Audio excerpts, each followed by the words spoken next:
Bonjour les internautes. Avant de parler du sujet du jour, donc mes lames de scie circulaires, je tenais à vous remercier parce que les abonnés commencent à arriver. J'ai pas mal de commentaires, donc des commentaires d'encouragement. Donc dans une période comme en ce moment où j'ai pas trop de temps à consacrer à l'atelier, j'ai apprécié énormément et je vous en remercie du fond du cœur. Donc le sujet d'aujourd'hui, c'est les lames de scie circulaires, mais au sens général du terme. Donc je vais essayer de vous faire partager ma petite expérience à ce sujet-là. Premier outil qui utilise les lames de circulaire, c'est-à-dire la scie plongeante sur rail. Donc la lame, elle est ici. Assez rapidement, on s'aperçoit qu'on arrive à l'user, on n'en est pas trop content, on se demande, on lit partout qu'il faudrait un type de lame différent pour chaque utilisation. Donc c'est ce que j'ai fait, comme à l'époque je coupais pas mal de mélaminés, j'avais lu qu'il fallait beaucoup de dents, etc. pour couper le mélaminé correctement, proprement. Donc en 2016, je m'étais tourné sur internet, j'avais été chercher chez Triton une lame de 60 dents. Cette lame, j'aurais dû la renvoyer au marchand pour dire que j'étais trop con pour m'en servir parce que j'ai jamais réussi à faire vraiment une coupe propre avec. Ça chauffe, pas content du tout. Bon, j'avais payé ça presque 20 euros, on va dire que c'est 20 euros qui sont partis à la poubelle. Donc pour choisir une lame, quand vous avez une scie, la première chose à faire, effectivement, c'est de démonter la lame existante, parce que même si normalement c'est dans les caractéristiques techniques de la machine, il se peut que vous les ayez pas. Donc le mieux, c'est de démonter. Donc pour démonter la lame, ça dépend des équipements. Sur ma scie circulaire, vous avez carrément, je ne sais pas si vous le voyez, ici une position à mettre qui permet de démonter la lame. Donc ça permet de la bloquer pile poil avec l'écrou de serrage qui va tomber dans la lumière. Et vous avez également une gâchette ici qui permet, une fois que vous l'avez descendu, de bloquer la lame. Mais tiens, il va falloir que je rappuie.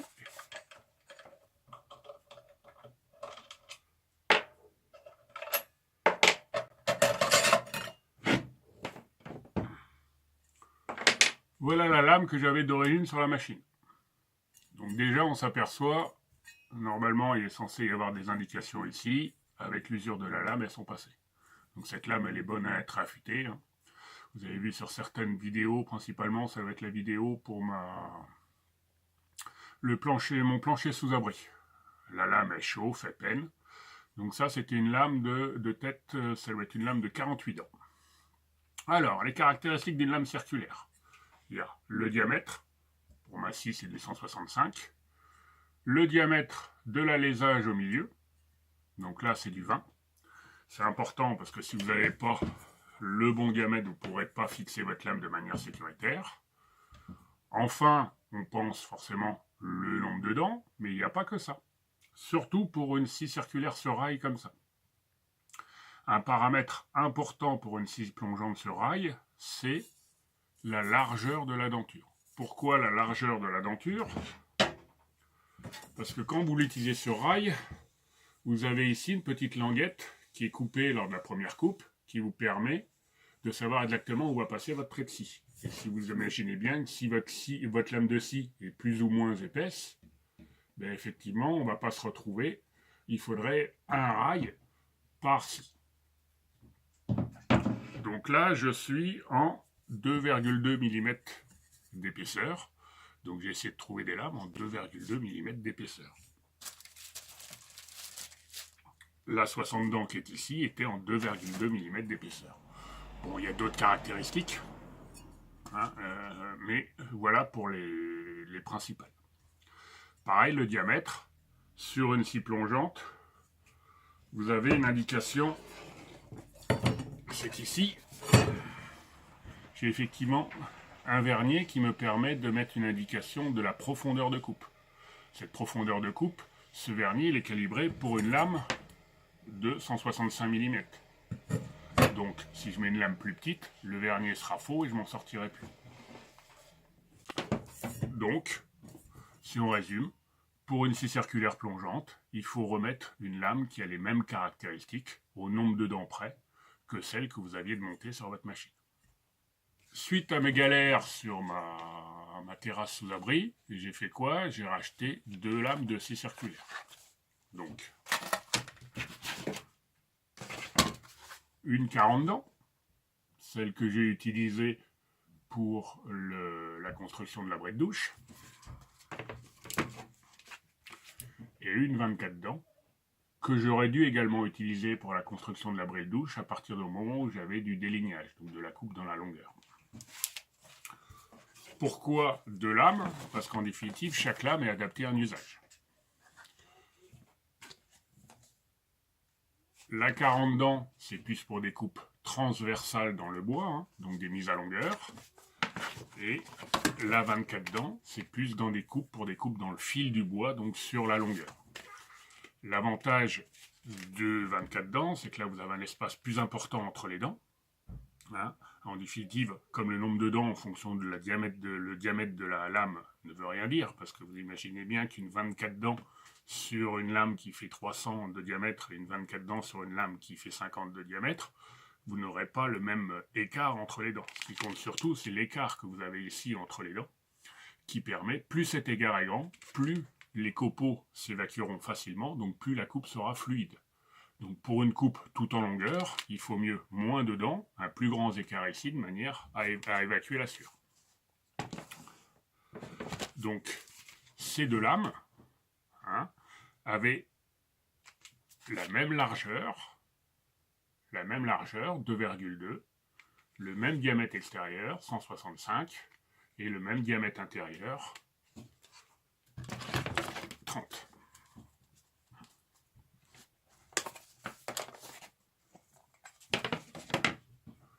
Certaines lames sont fournies avec des réducteurs. C'est le cas de celle-là. Si vous regardez, par rapport à mon diamètre 20, j'ai une petite bague ici, que je peux enlever, qui s'enlève toute seule d'ailleurs, qui doit permettre pour des, je sais pas, un diamètre de 15 et quelques, ça existe aussi. Donc effectivement, par ces adaptateurs, vous pouvez avoir des lames qui sont compatibles avec plusieurs. Alors cette lame-là, j'y reviens. Ça, c'est la lame que j'ai utilisée pour l'abri. Et à un moment, j'ai touché quoi? J'ai touché mes tréteaux métalliques. Donc la lame continue à couper, visiblement. Mais si on regarde de plus près, je ne sais pas si vous verrez bien. Là, on a bien la pastille. Là, on s'aperçoit qu'on n'a plus de pastille. On a la pastille, on n'a plus de pastille, on a la pastille. Là, la pastille est toujours là, mais elle est cassée. Donc, que faire de cette lame? Elle est bonne à changer. Donc, attention quand vous coupez. Ces lames-là sont faites pour couper du bois, pas de l'acier. Donc, si elles touchent l'acier, ça va faire mal. Et ce qui va prendre, c'est la lame. Dans le meilleur des cas, dans le pire des cas, vous auriez pu vous faire mal. Avec ce genre de scie, comme avec toutes les scies circulaires, on peut être aussi amené à couper d'autres matériaux que du bois. Ça peut être du PVC, du plexi, voire de l'alu. Donc il existe à ce titre des lames qui permettent effectivement de couper d'autres matériaux. Là, vous en avez une, toujours TCMT, j'y reviendrai dans les commentaires, qui fait, elle, 56 dents, mais qui est prévue pour les matériaux non ferreux, les plastiques et le mélaminé aussi. Bon, attention, dans le mélaminé, il n'y a pas de... on appelle ça de l'agglomerdier, il n'y a pas de... il y a un principe. Tous les outils de coupe, que ce soit fraise, que ce soit lame de scie ou autre chose, auront tendance effectivement à s'user beaucoup plus vite. Donc gardez une lame prévue pour le mélaminé, principalement lorsque vous voulez faire des coupes propres sur votre mélaminé. Vous pouvez très bien couper du mélaminé avec des lames qui ont moins de dents, qui ne sont pas prévues pour, et qui auront certainement une durée de vie plus longue. J'y reviendrai par la suite pour les autres scies. Donc, beaucoup parlé, mais je pense que j'ai tout dit. Si j'ai oublié des choses, je les rajouterai dans mes commentaires. Mais voilà, le principe, c'est une taille de lame, donc que l'on peut, dans le cas de la scie circulaire, dans le cadre de la scie circulaire sur rail, on est obligé de reprendre strictement les mêmes paramètres de ce qu'on avait, à l'exception du nombre de dents, du type de dents, donc du type de matériau pour lequel la lame est faite. Donc pour ça, vous prenez quoi? Vous prenez Internet ou un catalogue. Là, j'ai un vieux catalogue CMT qui me sert de référence. Et vous regardez. Donc cette marque-là, la CMT, cette marque italienne, pourquoi je suis tourné vers eux pour prendre mes lames de scie? Pour la simple et bonne raison que déjà, la majorité de mes fraises viennent de chez eux. Donc ils font tous les outils de coupe, mais ils font aussi des lames de scie. Le problème, c'est que si vous regardez les lames de scie, voilà, ça commence là et ça finit là. Donc grosso modo, j'en ai quelques dizaines de modèles et quelques dizaines de types et quelques centaines de modèles. Donc comment faire le choix là-dedans? Ce qu'il faut retenir, c'est qu'il vous faut au minimum 2 lames, une 20, 24 dents, voire moins, pour tout ce qui est coupe longitudinale, dans le sens du fil des bois, des coupes en longueur. Une d'une quarantaine de dents à peu près pour ce qui est les coupes transversales, de manière à ce que l'état de surface de la coupe soit correct. Qui peut également faire des coupes longitudinales de temps en temps, du moment que vous avancez pas trop vite. Grosso modo, c'est une lame passe-partout, j'ai envie de dire, 40 dents. C'est pour ça que c'est ce genre de lame qui était. Et si jamais vous avez besoin de faire des coupes de mélaminé propres ou des coupes d'autres matériaux que le bois, je pense principalement au PVC, je pense à l'aluminium, là il vous faudra une 3e lame, qui elle, il y a de fortes chances qu'elle ait plus de dents, donc une 60aine de dents, de manière effectivement à faire un rendu impeccable. Il existe les prix des lames, ça va de tout, ça va de 10, allez, 15 € à 700 €. Dans le catalogue, vous avez des lames et vous disent « Ah, c'est super pour le mélaminé, 50 fois plus résistant, plus durable qu'une lame classique. » Vous regardez le prix, 700 €. Oui, effectivement, ça peut. Donc faites votre choix. Là, pour vous donner une idée, la 24 dents, elle était à 18 €. Celle que j'ai touchée,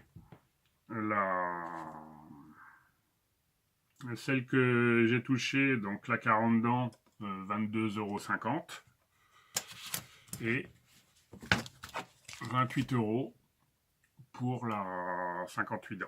La 56 dents. Donc on voit, c'est plus il y a de dents, plus il y a de plaquettes à poser, donc plus le prix est élevé. Donc voilà, je pense avoir fait le tour pour le premier usage des lames que l'on a, qui sont effectivement les lames de scie circulaire. Donc d'ailleurs, pendant qu'on est là, qu'est-ce que je vais faire? Comme j'ai pas encore acheté ma 40 dents et que je vais avoir besoin de ma scie circulaire prochainement, je vais faire quoi? Je vais monter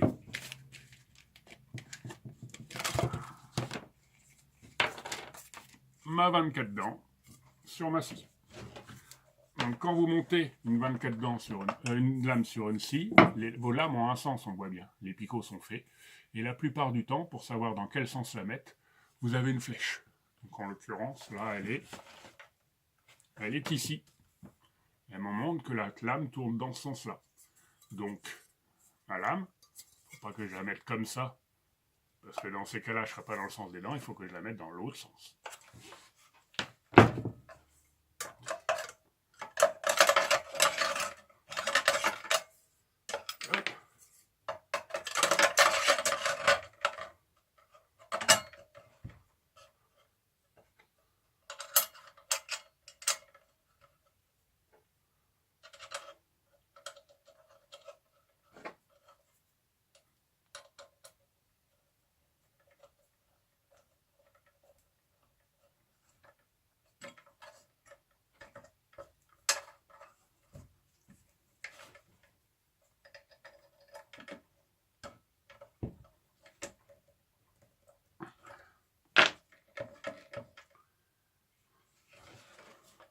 Donc là, mes dents vont vers l'avant, ma flèche va dans ce sens-là, donc ça tourne dans ce sens-là, donc mes dents attaquent bien. La lame est bien serrée, je m'aperçois qu'elle ne bouge pas. Donc qu'est-ce que je peux faire? Je peux reporter, mettre sur la coupe, égaler. Ah oui, j'ai oublié de dire, je vous ai dit pour la scie circulaire sur rail, de prendre le même diamètre que celui prévu pour l'origine. Donc au départ, je vous ai dit que c'était simplement pour la profondeur de coupe. Mais il y a aussi une position très intéressante sur la scie circulaire sur rail, qui est celle-là, qui est la position affleurée, pour voir pile poil où est votre trait de coupe, ou pour le mélaminer, pour éviter trop d'éclat. Donc, cette position-là, si je regarde dedans, qu'est-ce qui se passe? Voilà, j'y suis. On s'aperçoit que la lame, on voit une dent là au milieu, hein, la lame sort tout juste. Donc ça vous fait une gorge de 2 mm, même pas de millimètres de profondeur sur le bois. Donc ça vous permet de bien voir où est votre trait de coupe et d'éviter effectivement d'avoir des bavures à l'entrée de la lame de scie. Donc si votre lame ne faisait pas 165 mais faisait 160, ben cette position elle serait inutilisable. Donc forcément, pas mettre plus grand que la lame, parce que là dans ces cas-là, on va toucher le carter. Voyons où est-ce qu'on a aussi besoin de lames de scie circulaire. La première chose à laquelle on pense, c'est la scie sous table.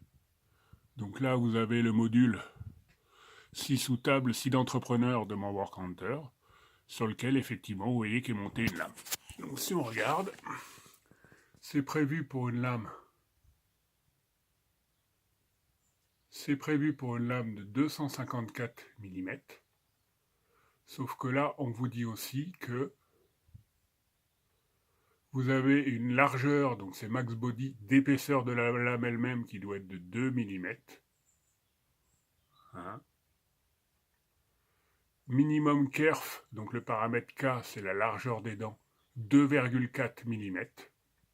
Que le couteau diviseur, effectivement, il fait 2,3 mm d'épaisseur. Donc le couteau diviseur, c'est tout simplement la pièce sur laquelle sont mis les inscriptions. Donc c'est la pièce qui évite au bois de se refermer une fois qu'il est passé dans la lame. Donc voilà ce qu'on a. Donc là on a le diamètre, on a l'épaisseur minimum, la largeur minimum des dents, l'épaisseur maximum du corps. Hein. Et pourquoi on a ça? Tout simplement parce que c'est dépendant du couteau diviseur que l'on a. Autre équipement qui utilise des lames de scie circulaire, donc là vous ne le verrez pas, hein, c'est effectivement la scie à onglet ou scie radiale. Donc là vous avez ma vieille Ryobi. Hein. Quand je l'ai achetée, donc elle n'est pas encore remise en état, mais elle est prévue également pour une lame de 254. Le but, à l'époque, je me suis dit, c'est comme ça me permet de réutiliser les mêmes lames que ma scie sous table. Donc, voilà la lame de scie qui était montée sur mon module Workcenter Triton à l'origine. Donc, elle a bien pris, hein. Elle commence à être usée. J'ai déjà fait plusieurs nettoyages. Là, un réaffûtage s'impose. Je ne sais pas encore comment on réaffûte ça. Comme cette lame ne vaut pas grand-chose, je pense que je vais m'entraîner dessus. Mais ce n'est pas l'objet du jour. Le but, c'est effectivement de voir les caractéristiques de la lame. Donc cette fois-ci, on est sur une lame qui a un diamètre extérieur de 254 mm. Un trou d'alésage qui n'est plus de 20, mais de 30. Hein. On s'aperçoit qu'on a un nombre de dents qui est assez élevé. Donc là, c'est une quarantaine de dents. Mais malgré ce nombre de dents élevé, de 40 dents,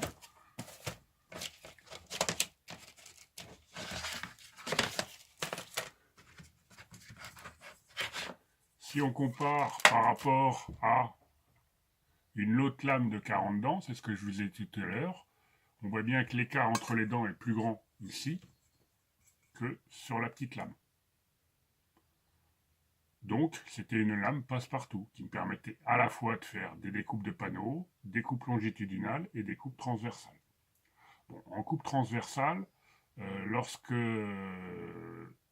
oui, c'est pour l'abri de douche, j'ai fait des coupes à 45 degrés, hein, donc qui étaient des coupes assez épaisses, parce qu'on n'était pas loin de 88 cm de bois, hein, découpé en largeur de coupe, hein, comme on était à 45 degrés. La lame commençait à peiner. Ça venait du fait qu'effectivement, les trous ici n'étaient pas assez importants. Donc il fallait que je change cette lame-là, et il fallait également que j'achète une lame avec les dents plus espacées, de manière effectivement à pouvoir faire des coupes plus épaisses. Je me suis dit, l'épaisseur, là, du moment que je devais juste respecter ce qu'on me demandait, c'est-à-dire une épaisseur, une largeur de dent minimum de 2,4 mm, hein, je pouvais mettre 2,5, 2,6, 3, 3,2, on en trouve de toutes les tailles, ça je ne dérangerais pas beaucoup. Cependant, j'ai préféré rester sur une épaisseur fixe. Pourquoi? Parce que j'ai comme projet sur ma scie sur table de mettre un chariot de coupe. Et mon chariot de coupe, je vais me retrouver pareil que pour le même problème qu'avec le rail. C'est-à-dire si j'ai des lames qui font plusieurs diamètres différents, mon repère de coupe qui me permet de faire des coupes précises ne sera pas positionné, n'aura pas la même largeur. Donc la lame trop plus étroite, ça va balloter dedans, hein. La lame plus épaisse va m'agrandir le trou. Donc j'ai fait le choix de rester sur les mêmes tailles de scie. Donc pour ça, je suis encore retourné dans la gamme CMT et je suis tombé sur un lot fort intéressant, celui-là. Hein. On s'aperçoit que dans ce lot-là, j'ai une lame de 24 dents et une lame de 40 dents. Donc j'ai deux lames, j'ai envie de dire presque pour le prix d'une, parce qu'il faut savoir que ça, l'ensemble vaut moins de 40 €. Donc ça vous fait moins de 20 € la lame.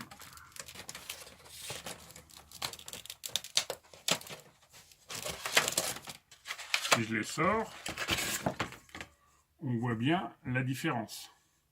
C'est-à-dire que là, j'ai la 24,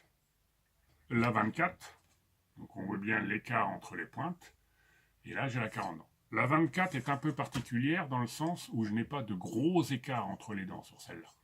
Hein, j'ai toujours une petite gorge, mais c'est la forme de la lame qui le fait. Avoir un trop gros espace, c'est que ça va me permettre quand même d'évacuer correctement mes copeaux, parce que ça va en faire moins, hein, parce que par rapport à celle-là, où je fais un copeau sur chaque lame, sur chaque dent, là on s'aperçoit qu'effectivement mes copeaux, j'aurai juste ma vitesse d'avance à régler, mes copeaux seront moins importants. Et l'avantage d'avoir cette forme de lame-là, je l'ai vu à l'usage, c'est quoi? C'est que ça me permet quand même de ne pas être trop agressif quand je fais des coupes de panneaux, par exemple. Parce que le problème, c'est que plus vous élargissez les lames, plus le choc au moment où la nouvelle lame attaque le bois est important. Mais dans tous les cas, pour 40 €, les deux lames, quand on connaît la qualité des lames CMT, j'allais pas me priver. Comme j'étais dans les achats, j'ai aussi acheté la lame qui est montée sur la scie, que vous aviez tout à l'heure dans la vidéo lorsque je présentais effectivement la scie sous table. Donc cette lame-là, elle est particulière parce qu'elle a 16 dents. Oula, 16 dents, ça fait pas beaucoup. Donc effectivement, c'est une lame, quand vous mettez le bois dessus, vous avez intérêt de bien l'attacher parce que ça rentre dedans. Cependant, l'état de surface est pas mauvais. Je reviens.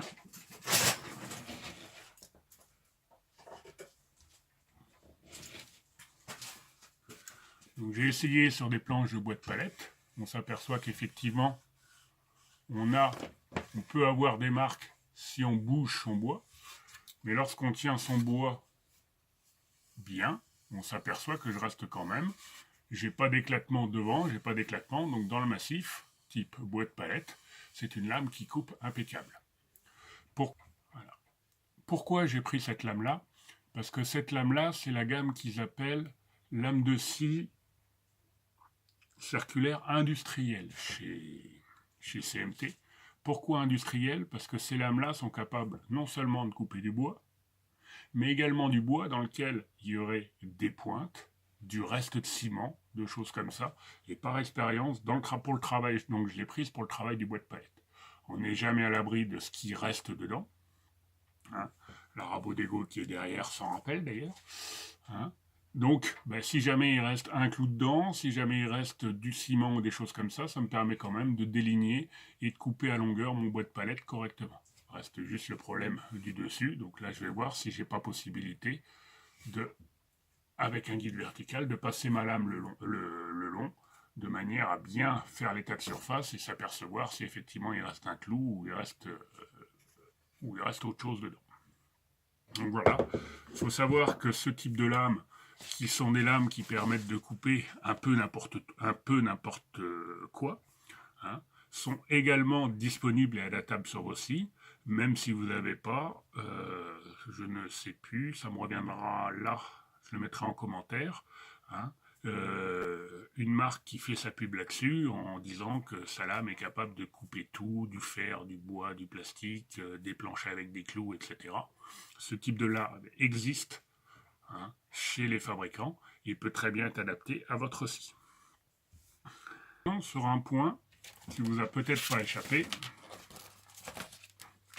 quand je vous ai présenté l'emballage, donc là je vous ai présenté le nombre de dents, 24 et 40 dents, mais là ce que vous avez à côté c'est le diamètre. Donc 250. Oui, mais tout à l'heure je vous ai dit que ma table de scie circulaire était prévue pour des lames de 254 mm. Eh bien ça pose pas de souci. 254 mm c'est la taille maximum. Hein, une lame de 250 s'adapte parfaitement dessus. Certes, je vais perdre 2 mm en épaisseur de coupe, donc un rayon. Hein, mais comme je suis à 87, ça me fait descendre à 85 en épaisseur de taille, ça reste net. Par contre, j'ai fait des essais pour la scie radiale, hein, donc la scie anglais, qui elle est prévue en 254. C'est pour ça que j'ai longtemps hésité. J'ai acheté des lames de 250.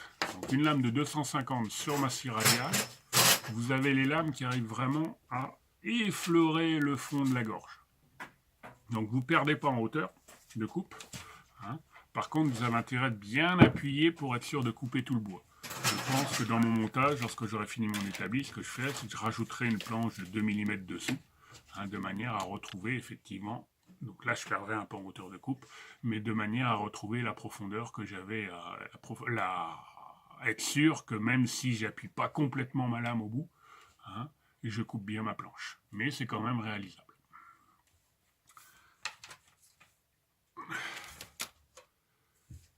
Je vous ai dit dans une vidéo précédente que mon Work Center, je voulais le régler. Hein, parce qu'effectivement, j'ai l'impression que ma lame de scie n'est pas complètement parallèle, hein, au banc et principalement aux glissières que j'ai sur le module. Donc ça va m'embêter si je fais un chariot de coupe ou si je fais des gabarits. Le problème, pour vérifier la perpendicularité de la lame par rapport au sol, c'est qu'effectivement, on pourrait dire, je vais simplement mettre, pour prendre une équerre. Le problème, c'est que l'équerre, là ça va, parce que c'est une lame qui n'a vraiment pas beaucoup de dents, hein. C'est la fameuse lame coupe-tout dont je vous parlais. Là, l'écartement entre mes dents est très large, donc je peux me permettre de poser l'équerre, effectivement, entre deux dents. Donc là, je peux vérifier effectivement mon équerrage. Sur la plupart des lames qui ont plus de dents, votre équerre, quand vous la posez, vous tapez effectivement sur la dent. Ou alors, il faudrait mettre une plus petite équerre. Mais si vous prenez une plus petite équerre, vous apercevez que par rapport à la table, effectivement, vous n'êtes pas sûr. Parce que vous tombez sur la plaque de découpe, et peut-être qu'elle n'est pas tout à fait plate, il faudrait vraiment tomber sur la table. Donc l'idéal, ça serait d'avoir une lame toute lisse. Hein, d'avoir une lame ici toute lisse, pour pouvoir à la fois vérifier le parallélisme par rapport aux glissières qui sont ici, et vérifier l'équerrage. Cette lame toute lisse qui serait idéale pour régler son banc de scie, il s'avère qu'elle existe, ce CMT. Elle est là. Est-ce qu'on peut vraiment parler d'une lame de scie? Non, c'est un disque, hein, de 2,8 mm d'épaisseur qui fait 250. La taille de ma lame, le bon alésage que je peux monter comme une lame. Donc, Avec ce disque-là, pas de problème pour l'éclairage. Une fois que l'arbre est bien mis, on s'aperçoit qu'on est bien. Pas de problème pour faire déplacer un palmeur le long pour vérifier effectivement le parallélisme. Et cerise sur le gâteau, pourquoi ce genre de disque existe? C'est pas pour régler les scies, même si moi je vais le détourner. C'est que, qu'est-ce que vous pouvez faire? Vous pouvez tout simplement fixer un adhésif dessus. Et là, vous vous retrouvez, vous imaginez bien la lame sortie, l'adhésif, vous vous retrouvez effectivement avec une belle ponceuse verticale.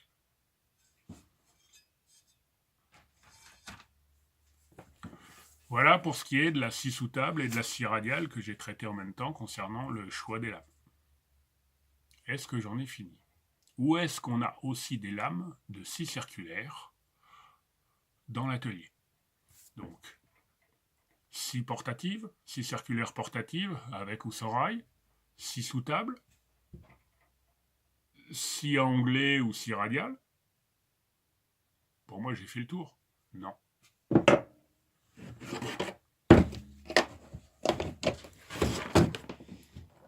Regardez.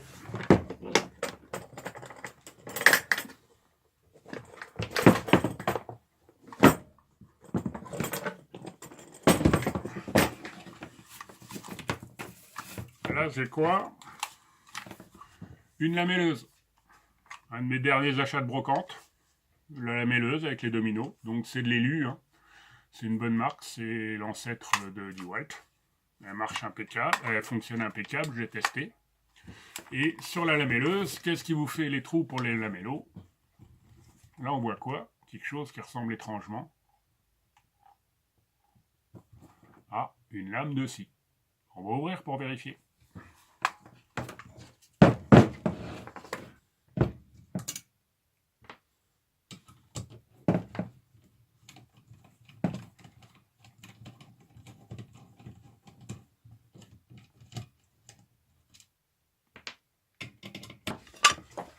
Ben oui, c'est bien une lame de scie que j'ai ici.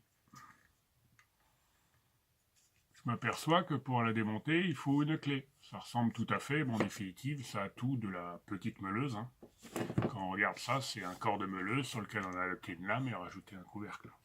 C'est rien d'autre. Donc je m'aperçois qu'effectivement, il faut un outil de meuleuse pour la démonter. Et là, dans celle que j'ai achetée d'occasion, il n'y est pas. Il faut que je regarde, je pense que celle de ma meuleuse, hein, sans fil, doit pouvoir s'adapter. Toujours est-il qu'une fois qu'on a enlevé la bague, on se retrouve avec une lame qui a 6 dents. Ben, ça tombe bien. Les fabricants de lames de scie font aussi des lames pour les lamelleuses. Il faut juste que je démonte complètement, que je vérifie que j'ai bien le bon diamètre, toujours le même principe. Donc diamètre extérieur de la lame, diamètre de l'alésage, hein, pour en commander une. Celle-là coupe très bien, donc j'ai le temps.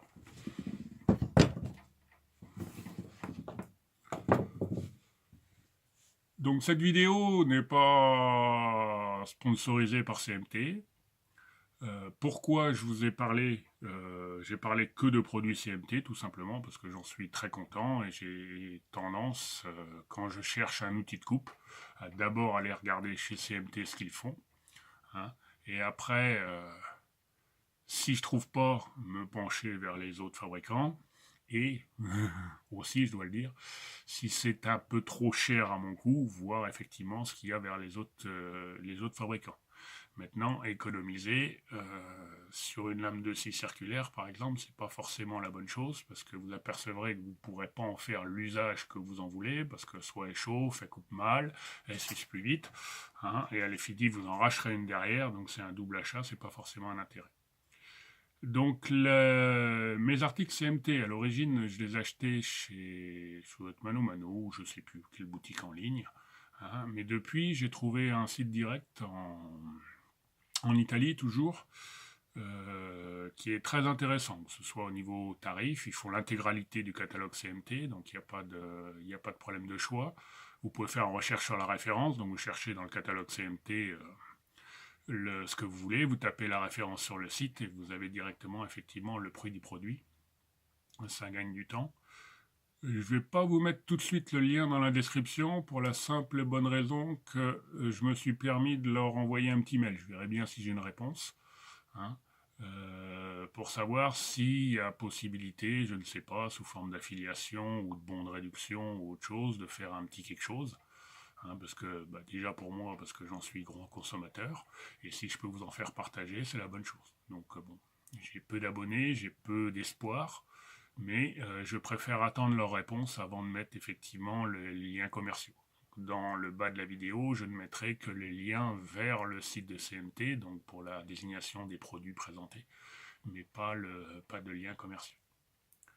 Je pense que on est dimanche aujourd'hui, donc je ne vais pas vous faire l'essai des lames. Les fils, ça se fera au fil des vidéos à venir quand je les utiliserai. Vous verrez ce que ça donne. Hein, je vais peut-être refaire juste une vidéo rapide pour montrer, même si ça n'a pas beaucoup avancé, où est-ce que j'en suis au niveau de mon établi. En attendant, j'espère que cette vidéo, j'ai pas encore fait le montage, mais il y a de fortes chances qu'elle soit très longue, vous a plu. N'hésitez pas à me le dire, n'hésitez pas à m'apporter les commentaires, parce que ce que je vous ai dit sur les lames de scie, c'est que mon expérience personnelle, hein, je suis loin d'être un expert.